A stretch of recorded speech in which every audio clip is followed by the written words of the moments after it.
brand you and then they just rule you out. Yeah. Okay, and now how does one identify? There are those who, there's the intent within the flirt, and sometimes it goes overboard and becomes a turn-off. Because like I think from what I'm getting is that flirting is a language almost. Yes.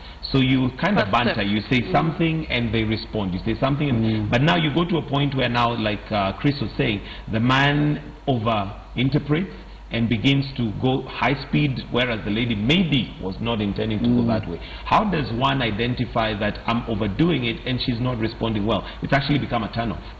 You'll notice in her response. Previously you were looking at her signs, you were looking at subtle signs, her non-verbals, her verbals. Now she's getting up to go or saying, like Chris said, I have to be somewhere, or all of a sudden the texts are not replied, phone calls are not picked, she's always busy. Then you know, it's obvious, she doesn't have to tell you to even while you're both sitting there at the bar, her signals will start to change. You know, women, when they are turned on by a man, start to do very characteristic things. For example, they move their hands from being here to being here. They start showing the insides of their hands. They start to do things that expose their neck and things like this.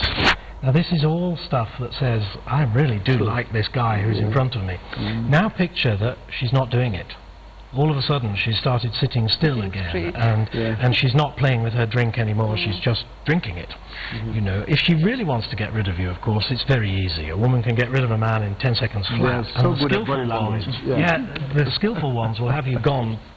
Just sounds like there's a whole study on body language. I didn't imagine that she sitting this way would be more like I said earlier, a woman will use, you know, symbolic communication more effectively than a man any day, because men are very visual and verbal, and you'd rather tell you stuff which he thinks to him like maybe practice lines will work, but the woman can just sit there and you know what Chris is saying, it takes a very short time to make you know that there's a barrier here.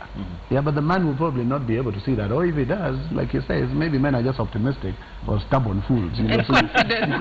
You continue trying. You know the thing with men is that they'll see a woman passing, and he's probably just a security guy, he's a watchman, but he's seeing this high-class woman passing, and he has that hope that he could, you know, make sense of her.